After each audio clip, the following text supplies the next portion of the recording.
Hi everybody, welcome back. So here we are, we're ready to start making some texture rubbings. And as you see, today we're talking about the element of texture. These are all the ingredients that we use all the time when we're making art, whether we're thinking about it or not. But today I wanted to focus on texture. Texture, because I wanted to show you how to make texture rubbings the way we make the illusion of texture in our artwork. And it's a simple, fun technique that you can use for all sorts of projects that you're interested in doing, whether some of the ideas I give you today or some things that you find when you're interested in making some patterned papers. You're going to get the hang of it. You're going to see, I'm sure you're going to have all sorts of ideas. So just a few, let's see if you can see.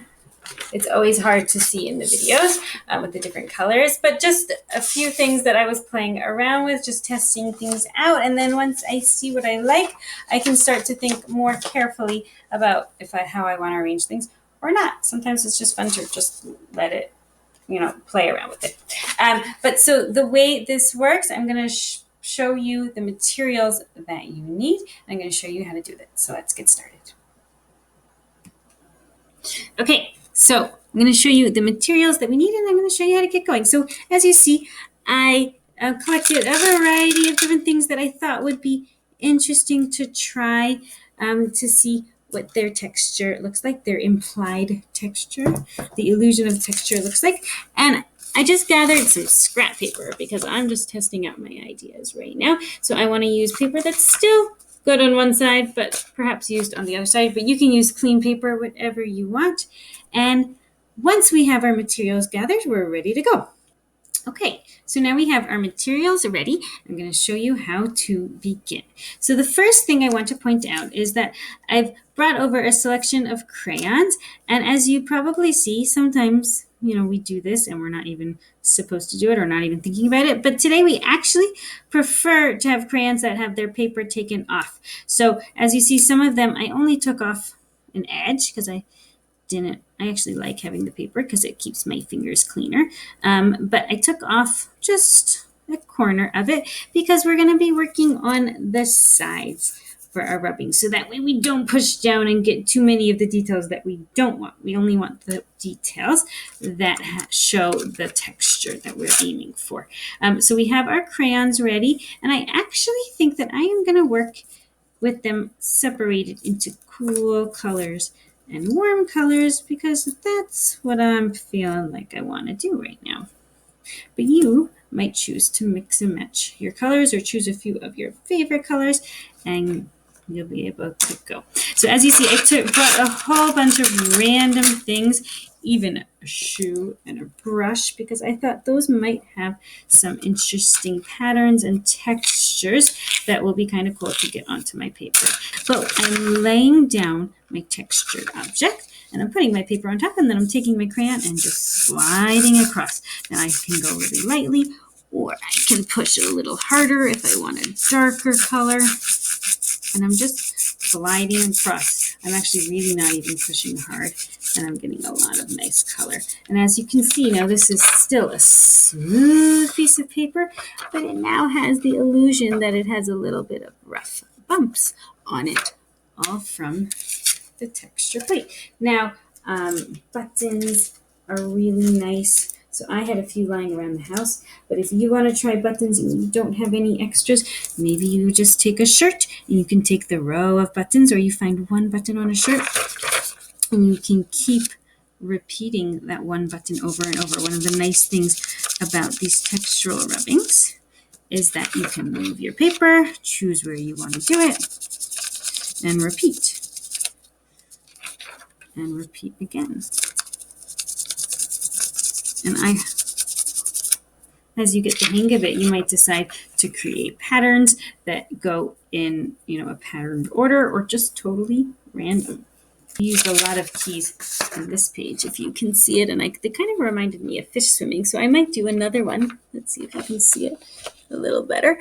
I might do another one with the blues, like an ocean, and have those little key fish swimming through the ocean. We'll see. I did try the brush. I didn't love the bristles. I can show that to you, but I found I really loved the handle. See, wasn't that impressed with that. However, this handle has a great lines pattern, which I really, really like. I used that repeated over. Oh, and also this can, I found I really loved the lines on the can. So I used that in a whole bunch of my textural rubbings. If you go over and over and over, you can do it sideways, or you can follow the grain of it going this way as well, and I do get cleaner lines. So as you experiment, as you stretch and explore, you'll find out different things that you like. The shoe. Should I show you the shoe before we move on? I think I probably should.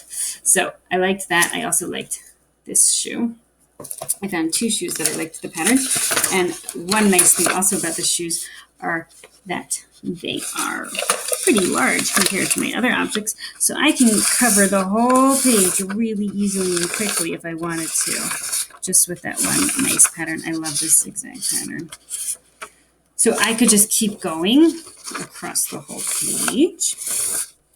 And sometimes you might want to leave your textural rubbings just simple with one design, one color. I'm gonna show you now a few things that you can make with your rubbings.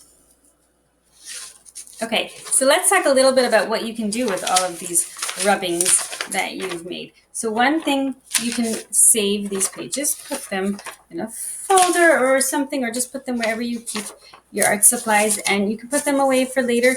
Maybe you're going to want to make a collage. They're great to cut up and then glue together to create a collage. And I'll probably tell you more about that in another video soon. But I want to show you a few more specific ideas that you might like to try with these rubbings today or in the near future. So here I have a list for you, a few things that you might like to try. One of the ideas is use them as a background for a card. And some of you may know, may not know, Mother's Day is coming up on Sunday. So for those of you who want to do something for a special person in your life, you could use these. And you have, if you have all these crazy designs, one of the things that can be really nice is just use this as a background for a card. And you now have some really nice patterned paper, and then you can write what you want to write inside. You can cut out some other things. You can cut it into a heart and create a heart there, or you could glue it on top and create some nice patterns. You might want to, again, choose some contrasting patterns like warm colors and cool colors. That might help. Maybe really make it pop. But so you can make cards. You can use these also as wrapping paper. These are great for wrapping paper if you're wrapping a small, like maybe you made a small present for your mother or for somebody else special, that you can use, wrap whatever you made in handmade wrapping paper. That's another thing that you can do. You can cut them, and these can make great bookmarks. If you cut your page, if you fold it into strips, and then you can just cut it down into strips, whatever bookmark size you like. These are great bookmarks. Another thing that you could do is use for making origami. This is, a lot of us don't have the pre-cut square origami. So now that you have this pattern texture illusion texture, implied texture paper, you can cut your square. I'll give you a quick reminder of how you do that. A lot of you know how to do this already. If you want to make your own origami paper, you find your square by folding it to the corner to make the triangle. Cut off that bottom extra bit. Cut off the rectangle, and then you have a nice square origami paper that you can make any of the things that you like making out of origami. You now have a nice pattern paper, which is pretty sweet. Those are a few ideas I had offhand. A lot of artists make their own paper when they're planning to do collage work, to be able to cut out homemade papers and make cards, make all sorts of things that they want to cut up and glue together. This is just, the start for you. But as you get more used to it and persevere and play around with your patterns, play around with your colors, play around with all of the shapes, these are all elements of art, actually, that we're talking about here, that you get you find the things that you like, that look nice to you, that look pleasing, or are useful to whatever you're trying to do. I'm sure you guys will have lots more ways that you can use these. But I hope you enjoy it. It's really fun. You'll start to look around your house and see things with fresh eyes, I think, like this basket right here. Great for texture rubbings. I'm going to try that when I turn off this video. Have a great day. Bye.